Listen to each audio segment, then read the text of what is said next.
Thanks, Casey, for that really interesting commentary.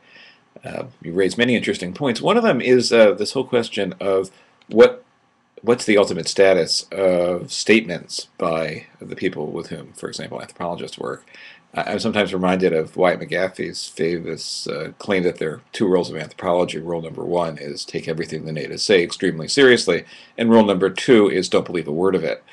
Uh, and it does seem an interesting challenge, especially for phenomenologically informed anthropology.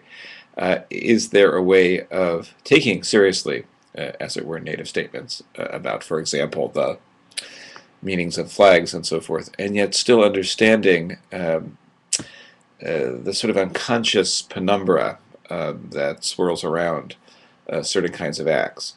So, in a foregrounded sense, indeed, clearly it's a sense of there's a sense of loss, a sense of imprisonment under the conditions of the so-called war on terror that may motivate certain soldiers, or at least their officers, to order certain soldiers to treat flags in certain ways, to raise certain flags.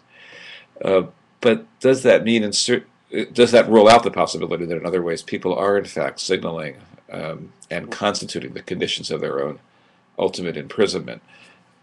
This doesn't necessarily mean that one subscribes to a false consciousness position, perhaps, uh, as if people are really just sort of unconsciously enacting the interest of power.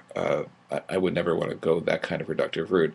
But there may be ways in which people, nonetheless, in the very pursuit agentively of their own interest, even with a degree of critical consciousness, nonetheless ultimately tend towards the reproduction of structures of power and even of oppression. And I have a sense such things are going on at the bases around Guantanamo Bay, among many, many other places.